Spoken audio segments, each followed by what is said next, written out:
Digital connectivity, cloud services, Internet of Things, blockchain are all increasing the speed of innovation while shrinking our world more rapidly than we could ever have imagined. Any business seeking to succeed in today's global market needs to transform itself digitally. As a leader in global connectivity and digital solutions, PCCW Global empowers customers to communicate, to innovate, to demonstrate, to share their ideas, and to digitally transform using systems, data, and automation effectively, economically, anywhere, anytime, via our diverse global network that delivers the highest levels of speed, agility, and security.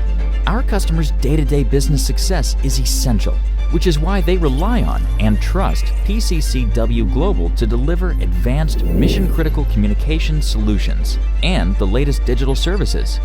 PCCW Global. Digital solutions delivered. Aloha, this is Mahilani with PTC. We'd like to thank each of you for attending today's session in PTC's webinar series, Frictionless Business, sponsored by PCCW Global. We now turn the time over to Gary Kim of IP Carrier. Okay, thanks very much. And hello, everyone. Thanks for joining us today for a webinar that actually takes a look at something we have not addressed in the series so far, and that is the way that B2B sales and marketing practices may change sort of post-COVID, and hopefully we are post-COVID at this point. We have one substitution. You'll notice that Elmar Rode is joining us instead of Lynn Smullen. She was unfortunately called away at the last moment, but she assures us that Elmar can answer all the questions that we may have and that our audience may have. The rest of our cast of characters remains the same. Consultant Nancy Ridge, who I have worked with for many years in B2B, especially channel sales. Matt Bramson, similar profile, though he has a philosophy background, and I'm hoping we'll get into that at some point. CEO Marc Halbfinger with PCCW Global, who's probably got the most experience of our group in carrier sales. The others, I suspect, are more enterprise. So to kick things off, and we'll simply start at the top of the screen with Nancy, what changes have you seen with your client base in this case because of COVID in terms of B2B sales operations? Well, first of all, thanks for inviting me to be a part of this conversation today, Gary. I'm excited to be chatting with you and this great panel. And oh my goodness, we have seen such a huge shift to digital buying and selling overnight. So we have now digital buyers, we have digital sellers. One thing that I've observed is certainly previous to COVID, many of the enterprises honestly were placing a relatively low priority on digital transformation, specifically in the area of sales, because no one wants to disrupt the selling process, right? So often sales was more towards the bottom of the priority list. But certainly overnight, you know, that has changed, and the highest performers have really quickly mastered the use of technology and are using it to bring that next best option. I mean, I think that can be illustrated best through the use of AI and machine learning, especially in the call center space. I do a lot of work with the call centers, and we're seeing that they are deploying those technologies both for, interestingly, better employee experience as well as better customer experience. And we know today that those two things together, that's a formula for greater revenue. So I would say those are the biggest shifts I've seen. Great, thanks. Elmar, you have worked with enterprises from virtually every industry that I can think of. What have you been seeing there at Oracle? Yeah, well, you know, in our telecommunications customer base, I think even before the pandemic, right?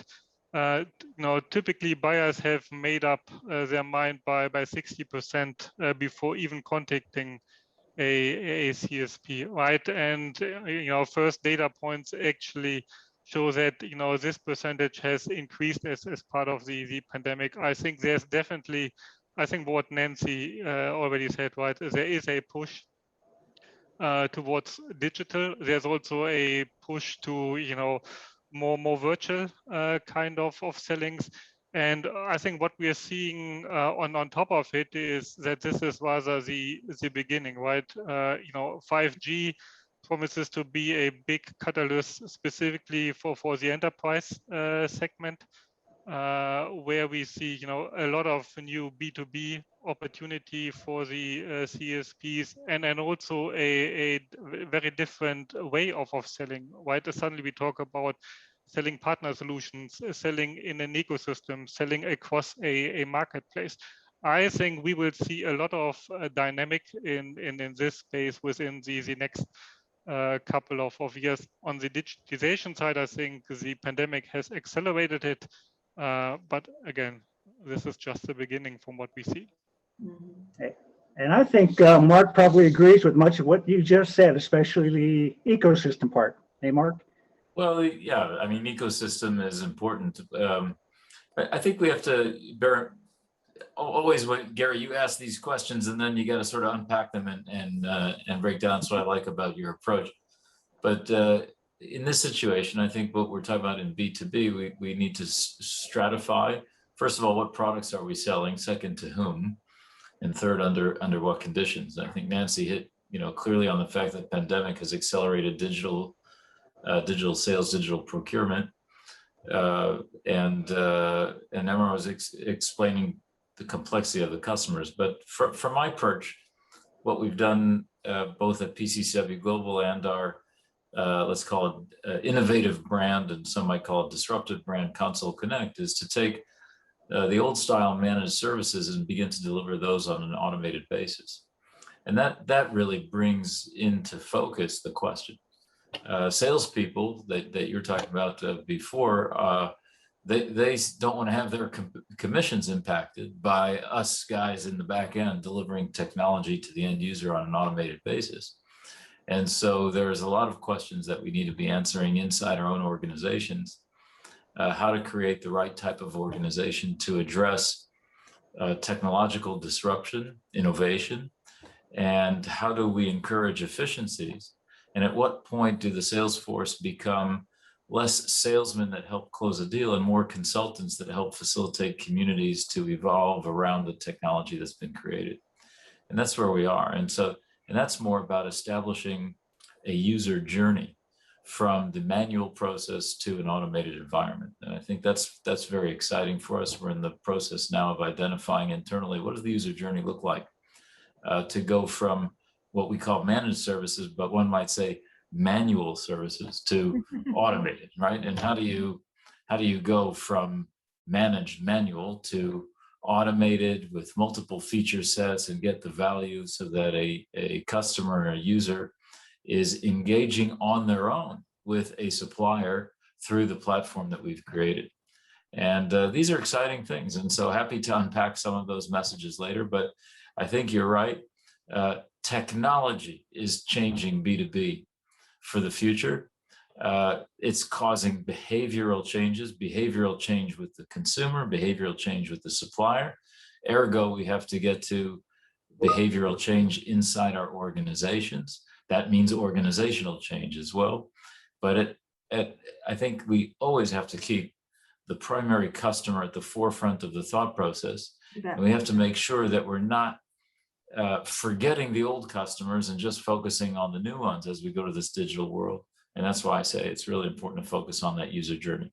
Hopefully that's a meaningful message. Super. And actually, you brought up so many points that we're going to have to get back to. One of them being care and feeding of your top performing salespeople. I mean, all of you have worked with top performing salespeople before. They have certain personality characteristics which will cause them to be possibly suspicious of things like automation. So let's unpack a little bit of that. After Matt, give us some thoughts about the changes you're seeing with your client base. Yeah, that's actually a really good segue. You just mentioned top performers. I think one of the things that the pandemic brought is a degree of transparency, demystification of the sales process. I think a lot of people understood in the organization, understood sales somewhat, but there was still lots of aspects that were kind of in the black box, the art of it. What do our best people say on a first call? How do they overcome objections? How do they position us relative to competitors? And a lot of information was hard to capture and hard to disseminate through the organization in an organized way. but not not when everything's on Zoom, right? When folks are conducting those customer dialogues, negotiating deals, winning deals, and you can record it like we are today. Those interactions have left the black box, and you can see what your best people are doing and saying to a degree that was never possible before, or if it was possible, it wasn't easy. And that's what I've seen, have a transformational impact on the business is the business leaders, the CEOs, the COOs, the CMOs, the CROs, CSOs. They're now able to have a front row seat when their salespeople are engaging with prospects. How did the meeting with the big client go? What do they think about our new feature that we're rolling out? What do they think about our pricing model changes? And instead of having to hear it secondhand through the sales rep, who may or may not be spinning things a certain way, you get to watch the interaction live, see people's faces. And I'm sure that some of the top performers are resist that, feel like it's a little bit like with someone looking over their shoulder. But I've found for a lot of my clients that it's been very revealing, because now they feel like they understand what's working, what's not working, where the rubber meets the road, better than maybe they did previously. Mm-hmm. Can I just dive in and add to Matt? I so appreciate what you're saying there. And some of the top performers that I've worked with and that I like to follow their methods really welcome that recording opportunity, because, especially in the Zoom environment, asking permission of the client, may we record this session, because it helps me to capture the data without having to be constantly taking notes. And people are very receptive typically to that request. And it does provide that freedom to where you can have a free-flowing conversation, as a consultant or as a professional salesperson, without having to be so careful to capture everything the customer is saying. You can revisit that and go back to it. And, understanding how to use the technology, the really good ones are finding ways to incorporate their presentation so you can make it feel more like a face-to-face. When you're not utilizing a slide, for example, you can go to a view like we're having now, where the rookies just have the slides up and the tiles are very small and you're not able to have the interaction. So there's just a lot of little techniques that the top performers are learning in terms of this digital selling.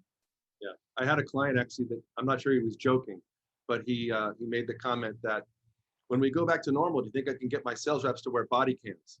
I don't know if that would fly, but I understand the sentiment. Hey, the sky's the limit.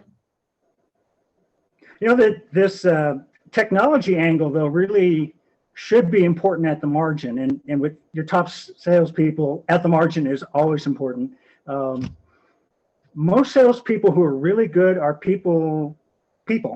They're at their best face-to-face. I'm not saying that they're not as good on Zoom, but no human being's really the same on Zoom as they are face-to-face. What are some of the ways you can see that we can make technology inviting and easy to use, and sort of reinforcing the natural strengths that most good salespeople have? I think it's tough, frankly. I mean, I don't think they'll, it's gonna, sound like an old fuddy-duddy, I guess, but I don't think that there'll ever be a complete replacement for getting in the same room with somebody or with a group of people. I do feel like there may be a permanent shift into as far as the percentage of client meetings that need to be face-to-face. I think we'll permanently look at some of the preliminary meetings or some of the status kind of check-in type dialogues that maybe could happen in a Zoom or equivalent format, but making the big presentation, pushing for the deal, getting the deal signed. My suspicion is those will always tend to be face-to-face. I don't know that technology can ever encompass everything that you see and hear when you're face-to-face with people. The sideways glances between people that are on the other side of the table, so to speak, the body language, the way people react when you say or do certain things. And also the unscripted dialogues, the stuff you talk about in between, in between the business stuff, sharing personal experiences, talking about each other's interests or families, or the interactivity, at a dinner after the meeting or whatever. That kind of stuff is where you learn a lot, especially enterprise sales, where there's multiple buyers and multiple priorities within an organization. Getting your head around all that is very hard, especially when people are on Zoom. They know they're recorded. They know they have to kind of, make sure that they're on message as far as the company line goes. You might hear things that are a little bit more honest, a little bit more vulnerable when you're face to face. Well, I agree with what you said, Matt, but I think what I would add is there are obviously a couple of areas where technology can help, right? Specifically, if we look at everything which is with regards to personalization, right? Getting the right message at the right time in front of the right buyer, which is kind of the most probably more in the prep side of a meeting, or something that we see happening a lot is where you use AI technology to really find what are the buying signals that are happening out in the big world, right? Where the sales rep doesn't need to kind of read all these news and things, rather gets information filtered and recommended by AI. See, in your customer base, these things are happening, right? And then kind of driving the right suggestions on what might be the personalization and the right content for that customer. The other point I quickly like to make, because to me it goes in the same direction. Obviously, I think we have talked about the best performing salespeople, and I think if you can get that type of knowledge back, specifically in which are the top opportunities, which are the top deals you have on the table, and really start guiding the sales organization on what are the right things to do to actually get this across the closing line. This would be my two technology additions I like to it. Mm-hmm. And actually, Marc, if Elmar is correct, and I believe he is, that roughly 60% of that customer journey happens before your first sales title is actually contacted. We've already gone quite a ways down the road of automating some of the fundamental processes. You now are focusing on automating the fulfillment process, which is probably equally, well, it's probably more important actually, to get away from manual processes and figure out ways to do things in an automated way, because I'm thinking that changes your inside sales operation at the very least, aside from boosting your profit margins. And so we're spot on, Gary. In Console Connect, we're involved in automating the ordering, provisioning, managing of the existing traffic, and also upstream settlement with third parties, which and that last part I think is critical to provide a digital platform of exchange of goods and value over in the ICT space. And we're at nascent stages there, but where we already are with ordering, provisioning, managing, that's the major stuff. And frankly, we don't even need to know who the customer is. The customer gets to us often through online marketing campaigns and so on. We need good CRM information. We need a lot of AI-based information that's coming from third-party vendors that help us analyze the information that's out there. And then we're able to see how the users come on board on their own, sometimes without a salesman. I'm happy to share with you that just in the last 18 months, we brought on over 800 new customers whose salespeople were never in touch with in a B2B environment. That's rather significant. And we're seeing the network effect grow literally week on week as a result of really rather small amount of online marketing activity. We're tracking very, very carefully the CAC to LTV. In other words, the marketing cost to long-term value of the contract in order to understand, and the statistics are off the charts. And so I think there's an enormous amount to be said for that. But you are exactly right about inside sales and marketing. In other words, the salespeople now that you were talking about before have to start to convert their behavior to arguably be consultants. So they have to learn all the features of the technology-based product, and that requires us as an organization to train people anew. First of all, about what the features of the technology allow. Second, what's the new universe that they're operating in? Do every one of our salespeople, have they really been through thorough training of cloud? Do they understand cloud when they were coming from a network-based environment?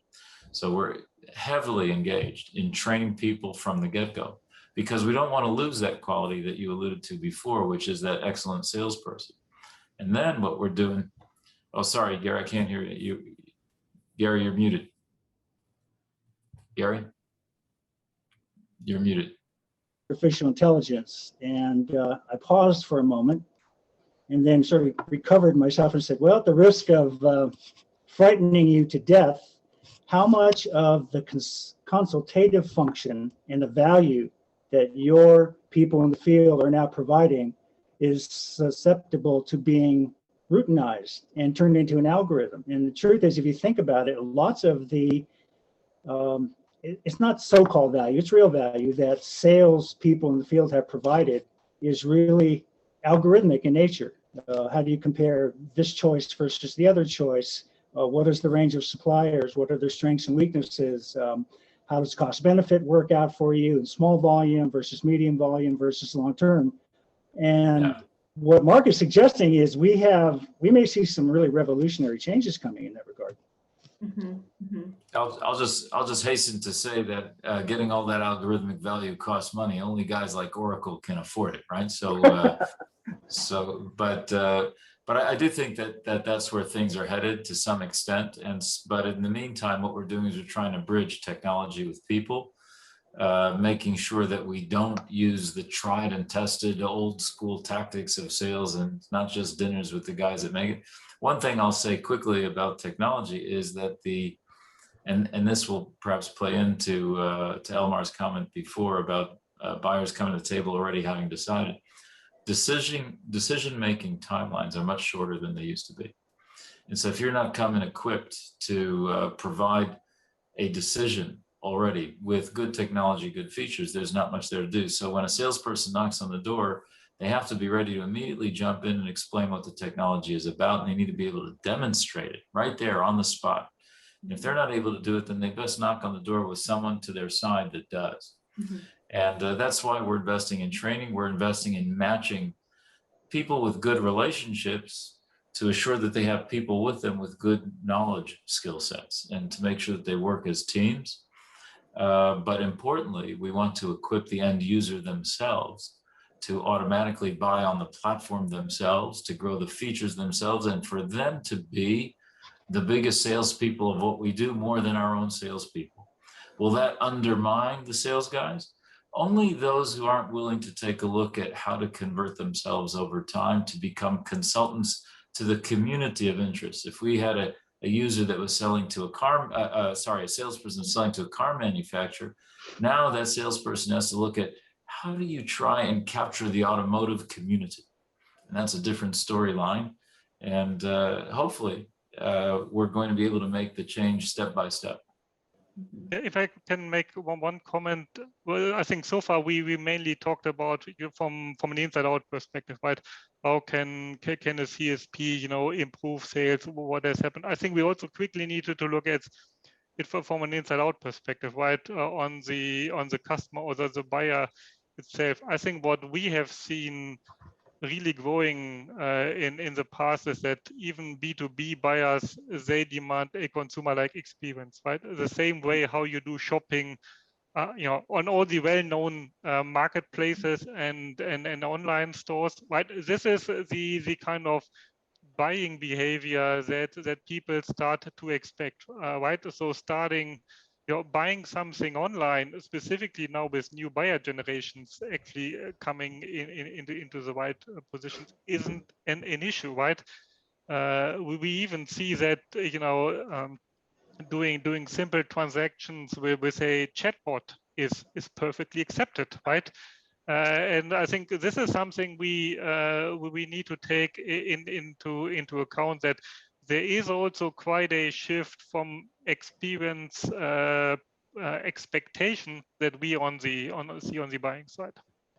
Absolutely. Buyers expect it to be easy and seamless to do business. And certainly, you had mentioned earlier, Elmar, marketplaces, which are really an outgrowth of, the next frontier of this digital transformation and ecosystems. And so many products and services will lend themselves, kind of what you were describing, Marc, to that automated selection that the buyer wants to be easy. But also, I think you bring up a good point about training the people in the field, because once an enterprise has decided on a strategy, then yes, they want that marketplace and that ease of purchasing, whether it's a connectivity point or a seat in their call center with associated features, etc.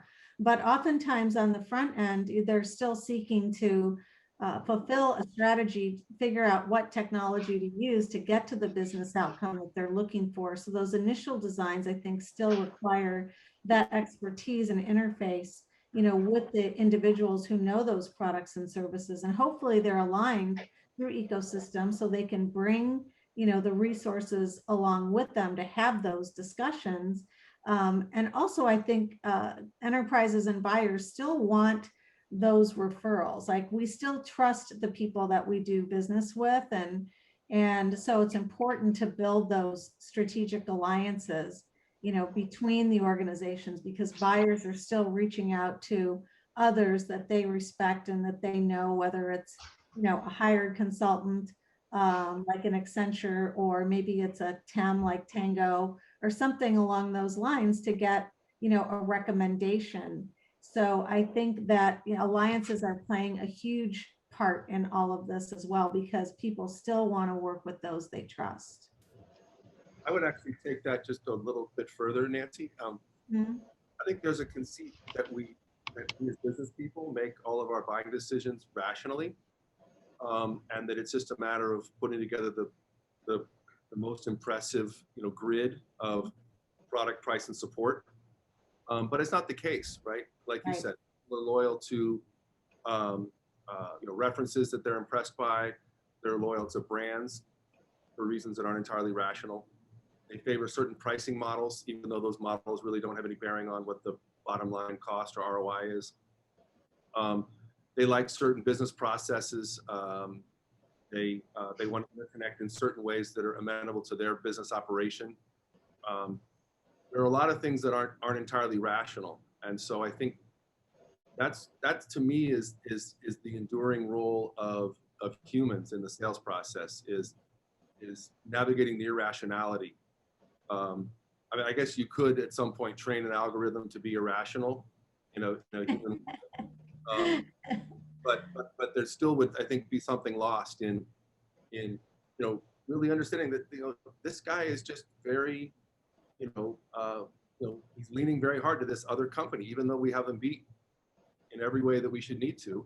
I need to find out why. I need to dig in and what is driving him or her to have this bias. And I think humans are pretty good at that, whereas I think machines today would just kind of flog that person with more facts and figures, instead of maybe digging and saying, why is you guys loyal to system, for example? What are they doing? Because it seems like we've got them beat in everything that it should matter, but you're still telling me that you're leaning towards Cisco. Why?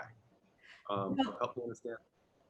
I just, you're really striking a chord here, Matt, because I believe that we still need that underlying empathy to be successful in working with customers. And it's so important, especially post-COVID, because, there's just a tremendous amount of fear that still exists out there. Look at many of our buyers. They've had their businesses turned upside down. And they're, all of us, it always, kind of I'm always marveled by the fact that those of us who are in tech, who've worked in this space for a long time, we consume this stuff. We're very excited about it. And some of the things that we think are, oh, that's old hat, the customer is still trying to understand and embrace it and relate it to their business. So they need, they need that empathy to come into play. So the emotional, the EQ, as we call it, is really important to be able to be self-aware and to be aware of others in this process, because we are still doing business with humans at the end of the day. Marc, can I infer from your comments that one of the things you'd like to automate is some parts of the function of a business consultant, management consultant, some parts of the function of what we used to call sales engineering, and how much do you think those sorts of values can be embedded into some sort of automated process? Yeah, it depends what you're selling. And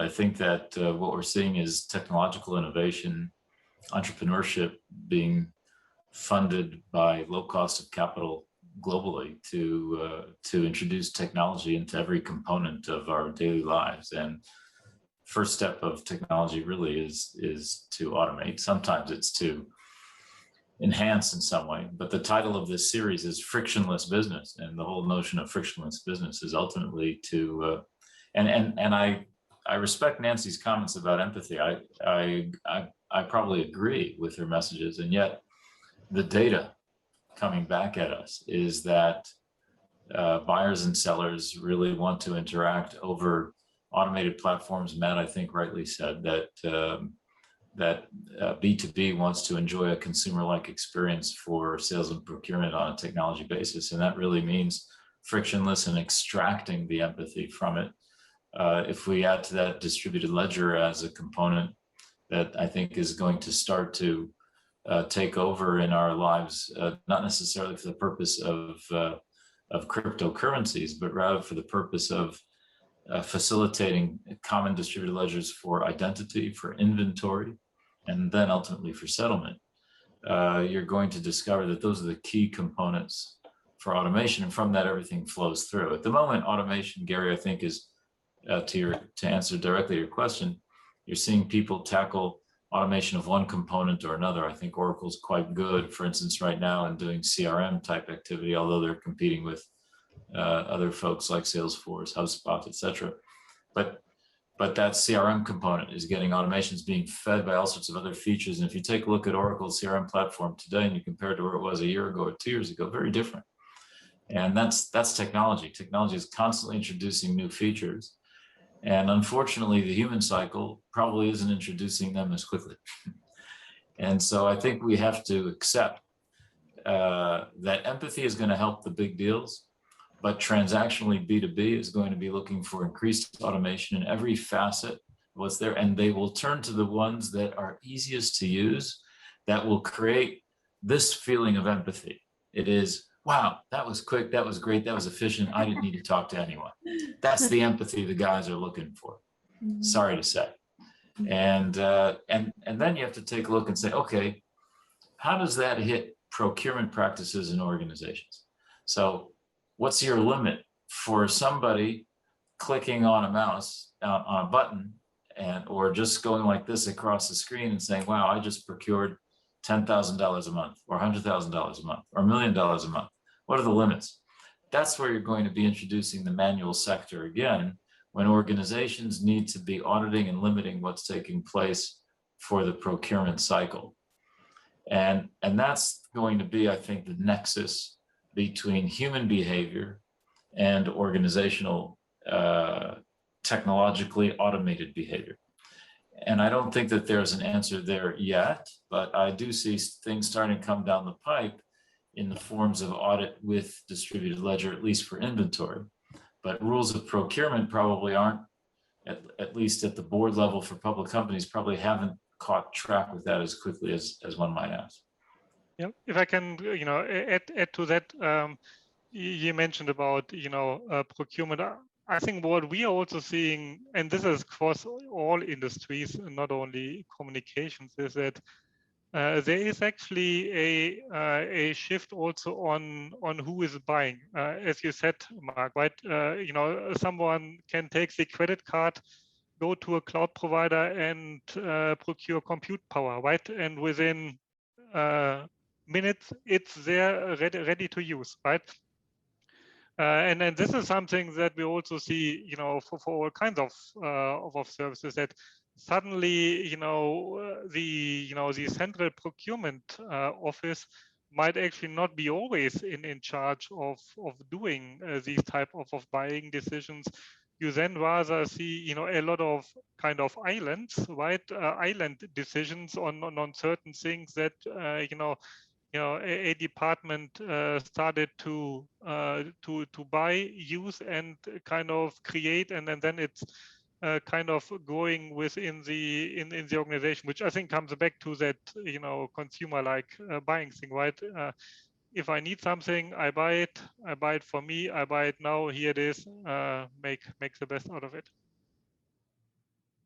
I think one of the potential advantages for any supplier who's using an automated buying process is the larger the organization, the greater the likelihood that someone has literally used their credit card, as Elmar just suggested, and bought some compute cycles. But there are all these silos. So down the hall, somebody in a different department has also purchased from the same vendor a number of compute cycles, and they haven't been used. And in fact, they're not going to be used because my need is now satisfied.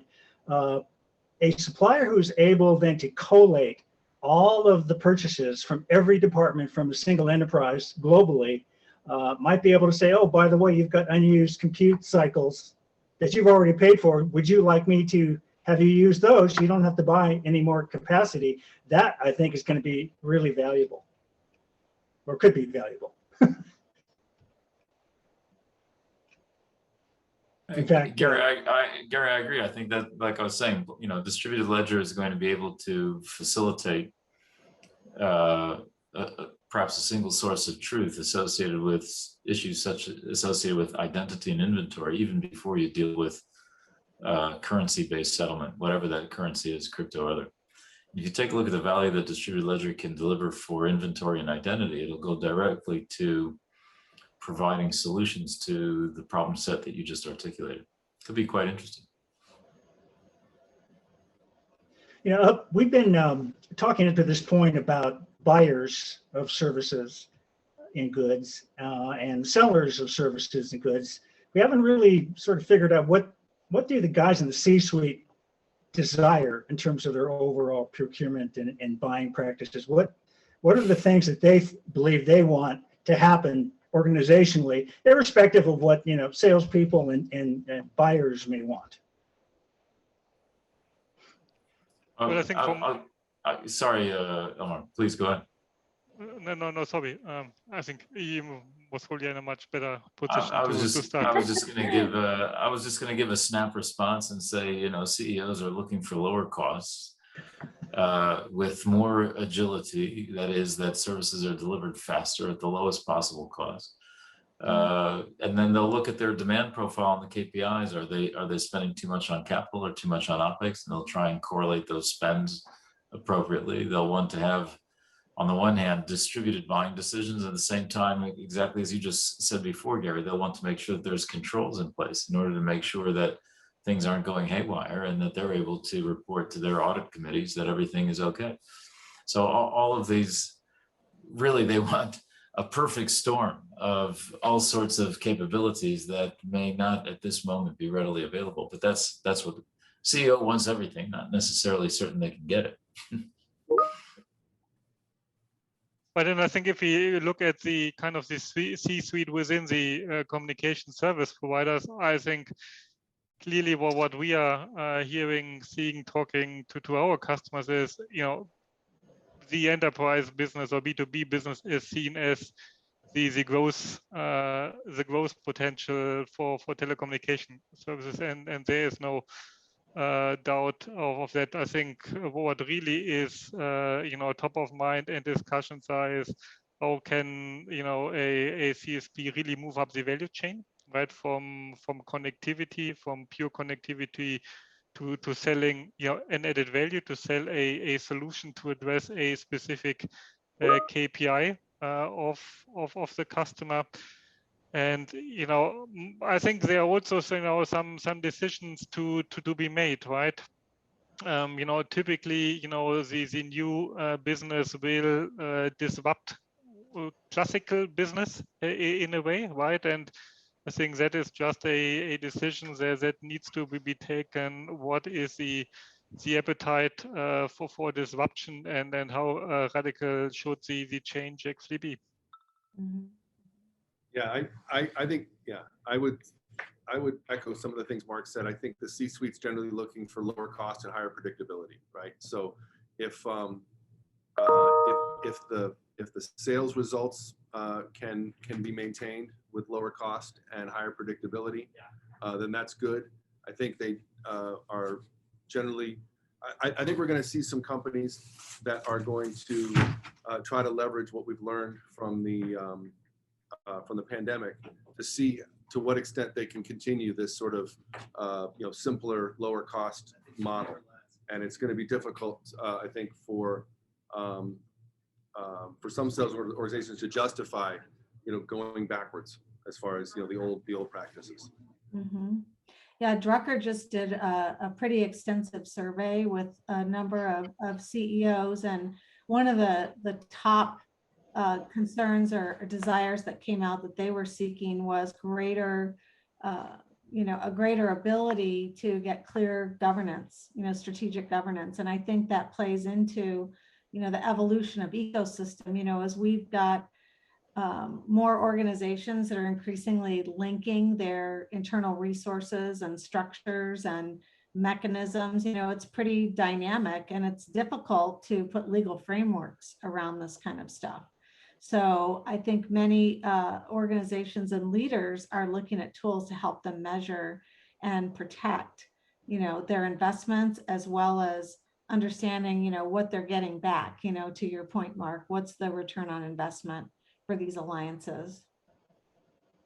Well, I tell you, one thing that it's funny, but could be important as we're talking about moving towards a consumer-like buying experience, and that is if we've got algorithms that are good enough to understand what a particular buyer requesting a particular service normally buys, we can prevent what the stock market calls a fat finger mistake, whereas you accidentally add 2 zeros to an order amount or 2 zeros to a dollar amount. And I appreciate this because I once tried to place a stock buy and accidentally hit fat fingers and added 2 zeros to the amount I was willing to pay to get an equity. And immediately I got a pop-up that said, I don't think you really want to do that. This is outside the normal range that any buyer would rationally pay for that asset. And it prevented me from placing an order I would have made by mistake. So to the extent that we're going sort of consumer in terms of our ordering and allowing people to order by credit card and so forth, it would be really helpful for a supplier to say, I'll prevent you actually from fat finger mistakes, because that could be quite costly. Mm-hmm. You bet.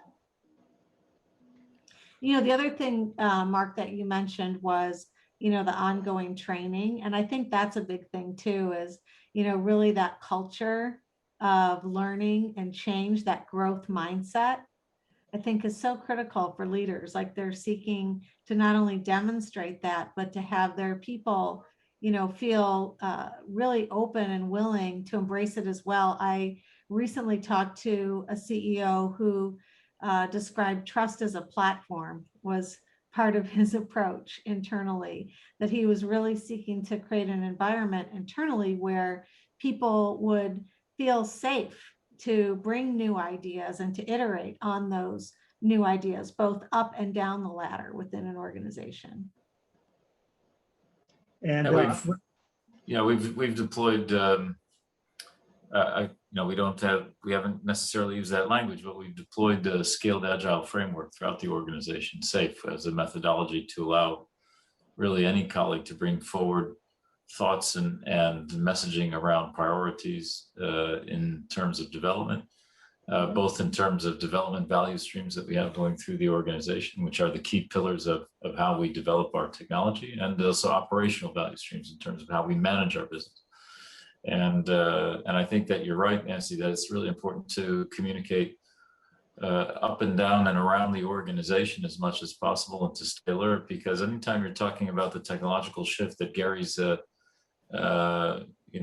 led us through very insightfully this discussion, anytime you're talking about shift, there's going to be people feeling uncomfortable, and you need to make sure that everyone is aware of what's going on, why it's happening, and what the roadmap is to evolve. One of the other things I'd like to give each of you a chance to do then as we move towards the end is simply offer words of wisdom or advice or big concerns that you see out there as we modify and automate our sales processes, begin to use more AI and algorithms and so forth. Nancy, any thoughts? I think just going back to, my earlier comment about, maintaining that growth mindset. I think all of us, it's important for us to continue to be open to, what's next, and keep that attitude of, hey, not everything's going to work the first time. We're going to iterate through this process a little bit. But if we're willing to invest in the relationships, to work our way through the technology, to really look to the broader scope rather than what's in it for me, how we can add value overall to the ecosystem, I think that we'll find a way, and we'll find the partners that'll come alongside us to do that. I'll just offer, Gary. I think that, to summarize, I've alluded to it in a couple of sentences in the last hour, but I think making sure that we understand that technology is bringing about change. Some might call it disruption, some might call it innovation. We want to make sure that disruption doesn't equate to destruction. We want to make sure that we're focusing on creating value through the technology evolution and the process of automation for our end users. And the example I gave is to move salespeople from thinking about a single customer to thinking about communities of interest, and to try and evolve what you're offering to become more meaningful, not just to that one customer that you focused on, but rather to a community of relationships that initial anchor customer might have. And that's where I think technology can and automation can be meaningful, because it allows a network effect to start to take place. But that network effect can only be meaningful if you actually turn the user of your technology platform to be a proponent for what you're doing. And in so doing, become your salesperson, so to speak, by extension. That's the best distribution channel of all, the user themselves that are seeking to get others to use the same platform.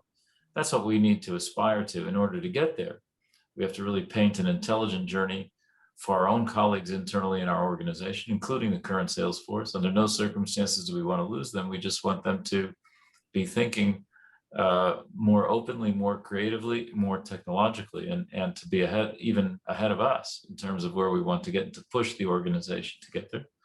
And we want to paint that user journey beyond our organization, most importantly for our users. If we're able to do that, and that's a big challenge, not always achievable, but that's what we've set in front of us as what needs to be done. If we don't think carefully about that user journey, the training, and the step-by-step methodology of imbuing what we're doing new amongst our pre-existing user base, we'll end up alienating people, and that's something that we just don't want to do. And if I can add to that, I think that's something that we have seen globally, in a lot of the Salesforce automation implementations, right, that have been going on, where it was the aim was mainly to get information from salespeople into a system, right? And as a result, typically there was low adoption of the system, which means the value of the sales automation just wasn't there. I think what we really need to take into account, how can we create a benefit for the user of the system, like Marc just mentioned, right? In the past, we, for instance, have seen if you are very transparent, if you do these kinds of things, what is the immediate impact on commission, right? That motivates people to actually use the system and then start playing and then calculating if I'm, doing this and that, what is the benefit for me. And I think we need to take the new technologies that we have discussed, AI, gathering of data, automation support, into that account, right? At the end, it needs to be a win-win situation. Means for the single salesperson and for the telco company. And if this is the case, I think then this is already a huge achievement. Definitely. Yeah. When I keep reflecting on it, this is a glass half full perspective, which is sort of what I'm about most of the time. We're emerging as a species, right, from this really turbulent year and a half or so, close to 2 years now, experience, and throughout we've been forced to rethink all kinds of things, right? We go to work differently, we vote differently, we order food and shop differently, we go to school differently, and we've had to adopt and adapt technologies. Virtually every business has had to go through a very radical transformation of how they do certain things. Mundane things like have meetings, and also less mundane things like how they sell things and support customers and deploy things.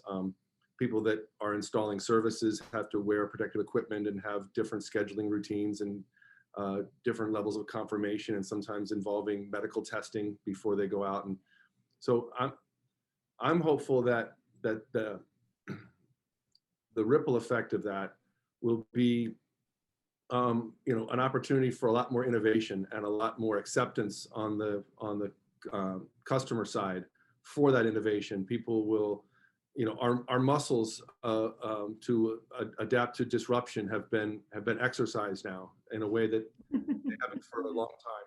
And we're used to walking into a business and having them introduce a disruptive new process to us, and we roll with it, right?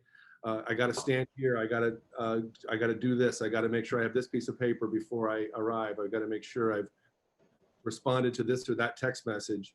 I'm hopeful that companies that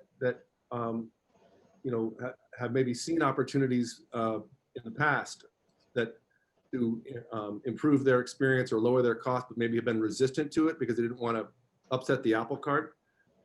Maybe they'll be more motivated to give it a try, and maybe on the other end, the customers will be more receptive and say, well, these guys are offering to do it in a different way, but you know what, that might work for us, and I see that it could have advantages and maybe lower our costs. So that's what I'm hopeful for, that we'll come out of this kind of stronger and more resilient and more flexible than we were just a couple of years ago. And as I hoped, Matt's philosophy training would come in handy, and it has. Marc's London School of Economics training is also useful, as you can tell by his comments, and Elmar's depth of knowledge with automation tools, I think, has been very helpful. Nancy, thank you very much. I know that you've been one of the people that's been out there in the field working in terms of sales excellence for decades. Thank you so much for sharing your expertise. For those of you who have tuned into the webinar and will be watching this on YouTube, thank you so much for attending, and let us know how we did. Thank you so much.